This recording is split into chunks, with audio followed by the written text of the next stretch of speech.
बिस्मिल्लाहिर्रहमानिर्रहीम रब्बि ज़िदनी इल्मा सलातु वस्सलामु अलैका या सय्यदी या रसूलुल्लाह सल्लल्लाहु अलैहि वसल्लम। तो आइए आज के नए लेक्चर का आगाज़ करते हैं। Gentlemen, SLOs are students will be able to understand the prime factorization, and second one is students will be able to solve prime factorization by factor tree method. Now we will start introduction of prime factorization.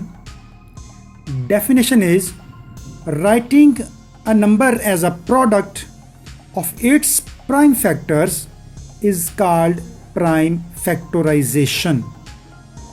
Okay?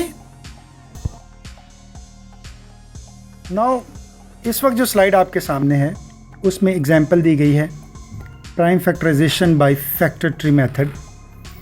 अब देखिए यहाँ पे हमारे पास जो figure है वो है 27। इसके हमने प्राइम फैक्टर फाइंड करने हैं।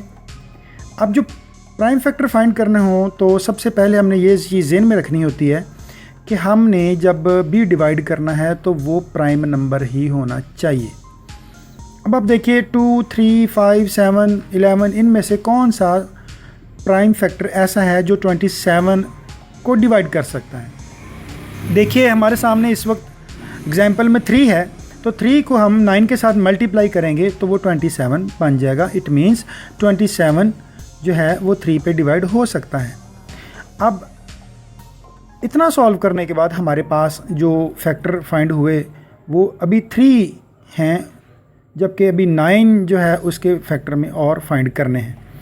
अब हमने 9 के फैक्टर फाइंड किए तो देखिए उसमें भी 3 है, 3 को मल्टीप्लाई 3 से करें तो 3 3 और 9 ही बनता है।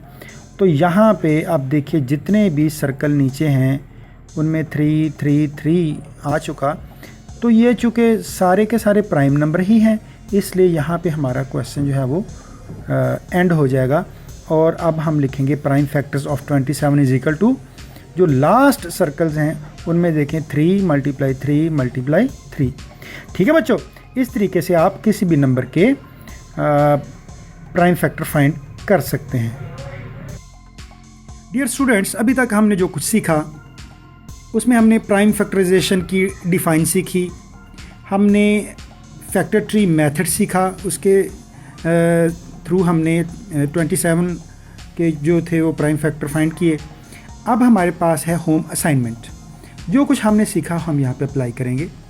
आपकी सहूलत के लिए मैंने यहाँ पे सर्कल और एरोज़ बना दिए हैं। ये सिर्फ आपको समझाने के लिए है कि ताकि आपको याद रहे कि फैक्टर ट्री मेथड इसी तरह को इस तरह जब हम सवाल हल करते हैं तो फैक्टर ट्री मेथड इसको कहते हैं।